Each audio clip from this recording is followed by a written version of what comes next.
GamesWeasel.com. Review.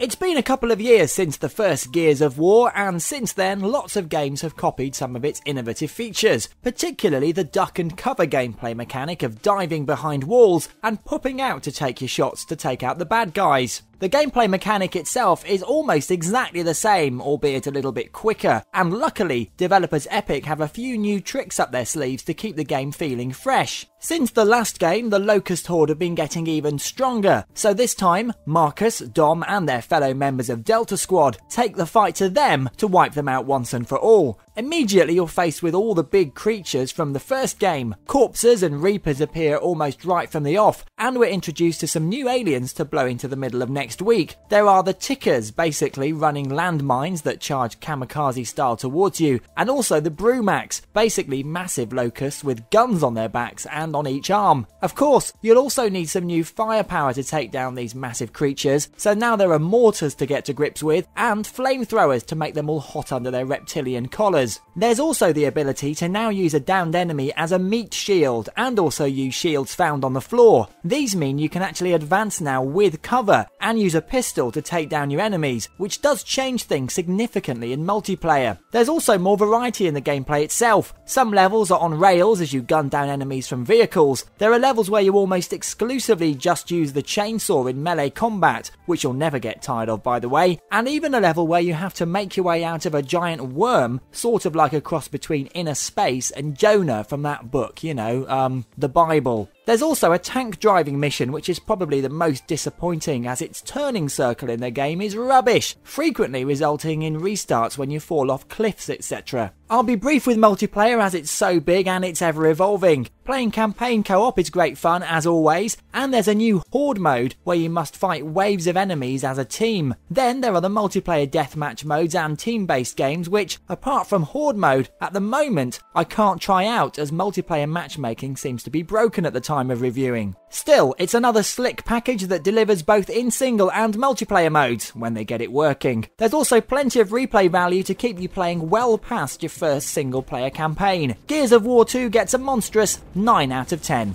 You've been watching a review from Games Weasel. If you want to get the show each week, which includes video game reviews, news, previews, competitions and special features, then head over to GamesWeasel.com for our video podcast, Games Weasel TV. GamesWeasel.com.